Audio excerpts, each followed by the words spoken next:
started, okay? We are getting ready to hit the ground running and to flip this district. And we know that turning a Republican plus 40 district into a win is a heavy lift. But many hands make light work. Yes.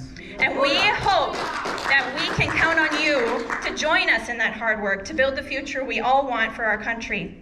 And it wasn't that long ago that this district was a 50-50 coin flip, so it is possible, but only with a lot of hard work. Now, some of that hard work starts in a few months. Lisa alluded to caucuses. That's happening on February 3rd. And if you are willing to commit to caucusing for Erik, or if you want more information about what caucusing even means, you don't have to have ever caucused before. But we need you, if you are a supporter of Erik, to show up at caucuses. And if you are willing to do that for Erik, please stop over at the booth, or at our table, sign up. There's a QR code. You can, if you don't do QR codes, because I know people don't do QR codes, there's another sign-in sheet. Andy's holding it up right now. If you can volunteer in other ways, there are other options for volunteering with the campaign on the sheet over there. You can sign up as well. Now, one of the things that I told Erik early when we met him was that organized people can defeat organized money. Yeah. And we know that there's going to be a lot of organized money coming into this race from the opponent. Erik, to his credit, has said that he will not accept corporate donations. So that means his campaign relies on donations from the people he seeks to serve to help propel the campaign to victory. And that means he's going to listen to us, not to corporate donors, not to the president, not to special interests, to us. And now I do want to just take a moment to note that with the exception of our political consultant and our marketing director, everybody working on this campaign is doing so on a volunteer basis. And that's because we all believe that this is the most important thing that we could do in the next year. So we are going to give our time and our energy to this campaign until the end of the campaign. But even with all these volunteers, and even with the most organized people in the world, successful campaigns still need to raise money. And so I'm going to take you back to the day in June when we first met Erik at a winery in Meeker County, and tell you how we prepared for that event. The night before, Andy and I sat down and we said, how much are we going to invest in his campaign if we think he's the real deal? And we settled on a number that we thought was pretty generous. And here's what happened, and this is the truth, 100%. This is not one of the stories Andy tells in his sermons.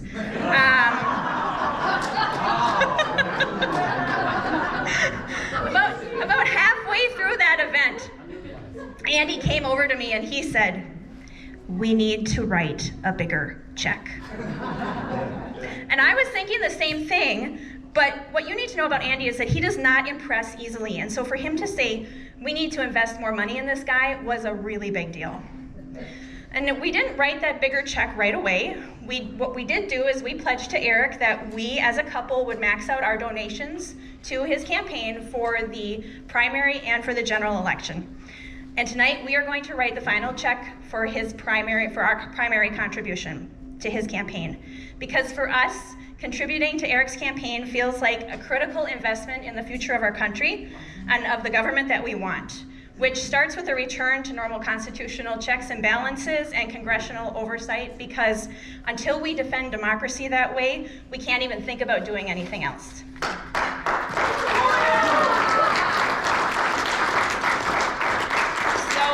Invite you all to do the same thing tonight. Consider how much of an investment you're willing to make in the future of this district and our country. And if, like us, after hearing Erik speak and asking him questions, you think, I need to write a bigger check. Well, join the club. I mean, the company is great, if I do say so myself. We can have some regular meetings if you want. Like, you know, we've got a nice place on the lake, in Lake Erie. Come on out. The good news is if you can't write that bigger check tonight, you can do like we did and you can set up a recurring donation. If you want to do that and you need help doing that, you just find one of us, let us know, we'll help you out. And in closing, I want to say I know many of you in this room have already invested in this campaign, and for that we are so very thankful. We are so very grateful for your support.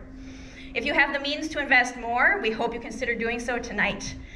We know the holidays are coming, so if finances are tight and donating tonight isn't possible, we get it. Maybe you can sign up to volunteer or to caucus, and we appreciate that just as much. Whatever you're able to do to help support this campaign, know that we are incredibly grateful for your support. Thank you.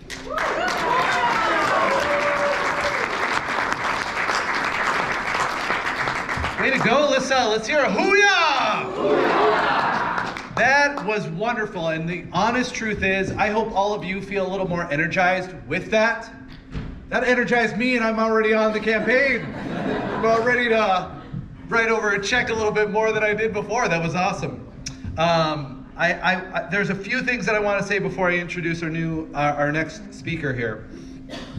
But that is, a little while ago, I was talking to Erik on a one-on-one, or with a couple of guys. And I was talking to him. I was saying to him why I support him. But before I did that, I told him some things that I thought he could improve on.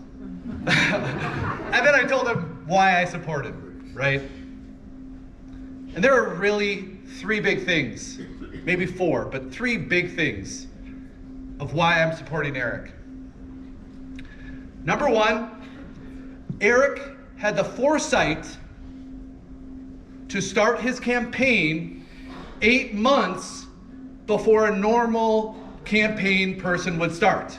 That already said he understood what he was taking on, that it was going to take a valiant, incredible amount of time and energy to build connections.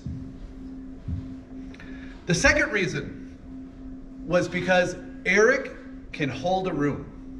There's not a lot of people that can hold a room, but he's naturally someone who you can gravitate towards and who can hold your attention. And that really means something. It really does. And the third thing about him that I think is most important is that he can make a personal connection